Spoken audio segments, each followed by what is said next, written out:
Big shout out to Jamal Crawford for the voiceover on that. That just gave me a little bit of Ooh, chills. that was. Hey, man, OKC, they still look good. The defending champions looking to run it back.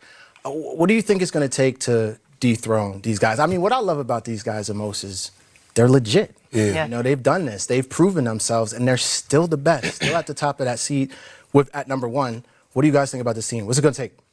I think it's going to be tough to dethrone them. Like, they're the defending champions for a reason. They've been the favorite all year long. I think the best thing that I've seen with this group is they've had no panic. Like, no matter if they've been through injuries, no matter if they've gone on a couple-game losing streak, no matter what's been thrown at them, they haven't panicked, and that comes from the championship experience. They're not my favorite, but they are the team to beat, obviously, because they're the defending champions. I want to ask you about that, but we're going to talk about that a little later. I can't believe you just said that out of your mouth, though, You just threw that out there. I had to just... You just had to come in hot this Monday, huh? I had to. Skylar, talk about this team. I mean, when you look at this team, what I like most about them is even in imperfect games, when they're struggling, they find a way to get the job done. What's going to be so hard about beating them in a series? Well, I mean, they have the engagement. You see, when you have the engagement, the buy-in from the players, through injuries, we're able to develop other bench players, key pieces for their run. You know, not SGA not having his backcourt mate for a long part of the season, and being able to integrate him right back into the fold just shows the engagement there that, you know, Mark Daigneault has been able to have in this team. It seems like the leadership is about action in that position with this team. It can come from any other players. And so with their efficiency on both sides of the basketball, you know, it's hard for any one team to say, okay, they match up well with them or they can beat them. But if I had to pick, I'm going to be picking the number 2 out west to be able to beat them. And so it's the matchup there. IT and I were talking about the bodies there, and I think he likes that too. But it's just hard to say. I think it's definitely them versus the field, though. Yeah, it is. I mean, they're the favorite for sure. But like I said, there's one team over there in the West that matches up. Okay, come on, IT. Let's talk about it. Who are some of the biggest challenges for OKC? I would say the Spurs are the biggest challenge. They've had their success against the Thunder, but also we can't forget about the Denver Nuggets. Like that's a team that's like really scary, especially to their peers and to other teams. And as they are getting healthy, like they're a scary team. But the Spurs with Wemby, which we've never seen a player like him before, it's hard to put anything past those guys. And they're young, they're active, and they're just as good as the Thunder. I mean, you know, you both are basketball greats. From a basketball mind, when you're playing against a team with 64 wins, what exactly do you need to do to attack this team? Like, what is the strategy? What do you think the best bet is against a team like OKC? Yeah, for me, well, it's going to be defensively and, you know, their ability to get to the free throw line, their ability to draw fouls. And then on the other side, it's going to come to half-court execution, I think, especially for a young team like a Spurs. If we're talking about specifically that matchup, it's going to come down to half-court execution. And I piggyback that. The Spurs are my favorite, but we haven't seen them go through any adversity. Right. This team hasn't really been in the playoffs where they had to go through the trenches like OKC has. So there's a lot to think about when you say the Spurs are the favorite, but man, they're special. Yeah, and you can't forget about the teams out east, too.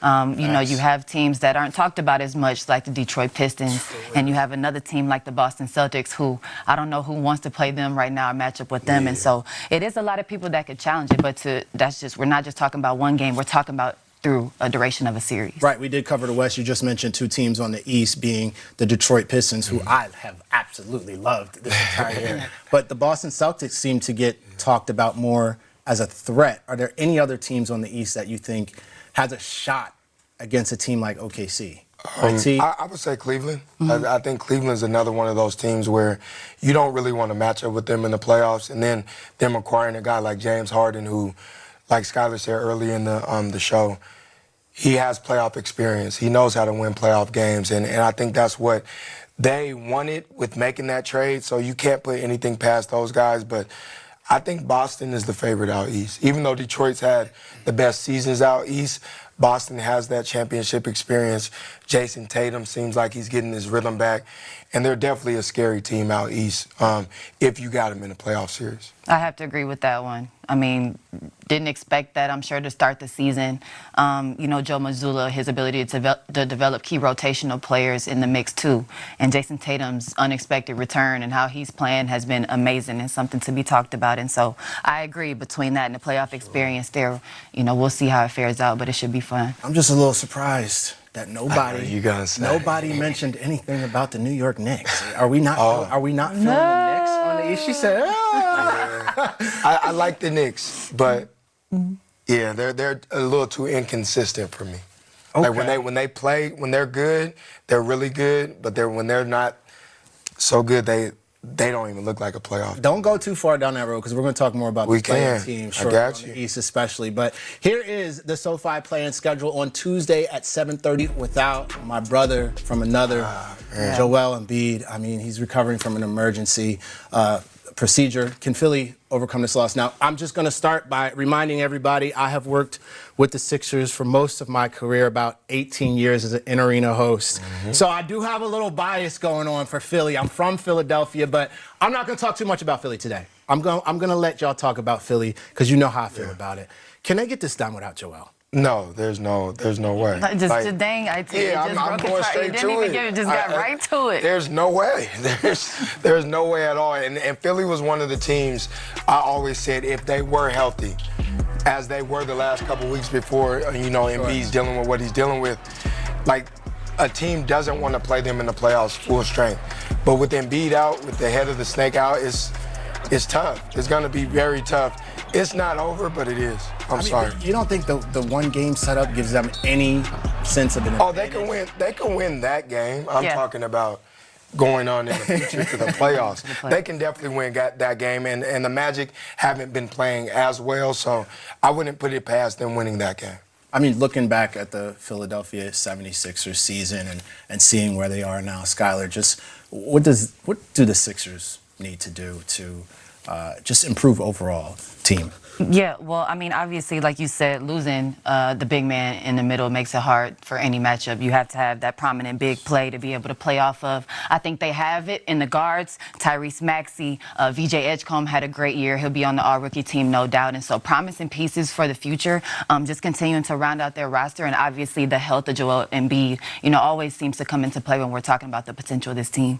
Yeah, that's the number one thing, because when they are healthy, down the line, they're one of the best teams in the league, for sure. And I always felt that way. It's just anytime somebody comes back, somebody gets hurt again. And it's unfortunate for the Philadelphia 76ers. I mean, Philly plays the best with a chip on their shoulder. Joel out, Tyrese coming, BJ, Paul George, too, we're forgetting about. They got action. I didn't forget about it. They got action at this game. I was talking about anything further than it's a that. tough road ahead for anything after this. Okay, so who would you say is one of the most dangerous play-in teams on the East? If you're not going with the Sixers, who you going? I would say the Hornets. Yeah. Hornets been playing the second half of the season since the All-Star break. The Hornets been playing high-level basketball, and that would be a scary team to play, because when they do play really well, they get up and down, they move the ball. LaMelo Ball is must-see TV, and it's a perfect situation for a team. Look at that. It's a perfect situation for a team that, has no fear in playing anybody. And it is a scary matchup for sure. I have to piggyback off of that, 100% what he said. I mean, and just the three-point shooting, the way they've been shooting the ball. Khan and Melo shooting the basketball is something like we've never seen before from a backcourt. And so that ability to score in bunches. And like IT said, they don't know what they don't know. So first postseason experience for a lot of those players. And that's not a bad thing sometimes. Also, the first time in play-in tournament history, I believe, we have a do or die first up with Charlotte versus the Heat, which is going to be really interesting to watch. So that's going to be exciting. We talked about the East. What about the West? Who's most dangerous on the West? And we kind of covered that already, but any honorable mentions, any other teams you think we might not be paying attention to that we might see be a real big threat? I always like Minnesota, but I do think Minnesota is, like, compared to the Knicks in the East, like when they play.